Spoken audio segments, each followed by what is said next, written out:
Have you ever wondered why your mom and dad are so skeptical of the real estate market today? Maybe they're totally paranoid about you making a bad investment. Are they a bit too concerned about you getting into any amount of debt, even if it's a wise long-term investment? You might be curious, what is the real difference between the housing market of today versus the housing market of the previous generation? And should we be as cautious as they are when looking to buy a home? This generational divide all comes down to the striking difference in interest rates today versus interest rates from our parents' generation. Look at the numbers. The disparity between the two interest rates over time is absolutely staggering. Today, clients can get loans for an interest rate as little as 2.7% for a 30-year fix.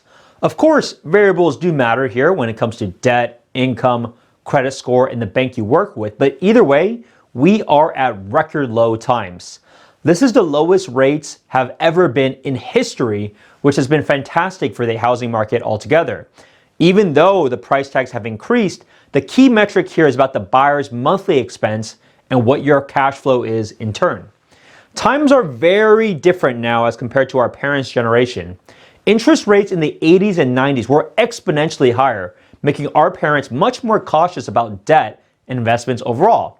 There's a freedom, of course, in not having debt, but the older generation was dealing with a wildly different housing market altogether, which is very, very crucial to understand here.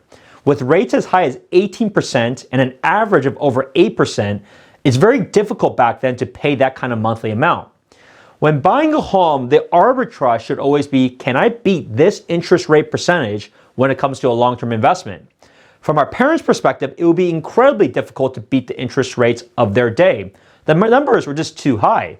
So from their point of view, it's essential to minimize debt because the returns were just too hard to beat then.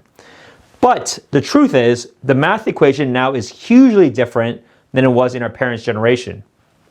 We should think of debt very differently than our parents because debt has other implications with an interest rate as low as it is today. What you should take away from this is that just because your parents might have been skeptical of accruing any form of debt doesn't mean you need to be as scared.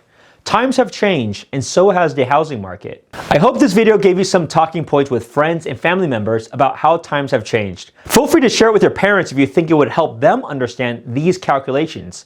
It certainly never prevented them to get into homeownership as soon as they could. If you have any questions or just looking to chat about Bay Area real estate, let's talk. I'm never too busy to have a private conversation and share how I can help you every step of the way. If you found this video helpful, be sure to smash that like button, hit subscribe, and click on the little bell. You'll be notified every time I release a new video. Thanks for tuning in to another episode, Engineering a Better Life Today.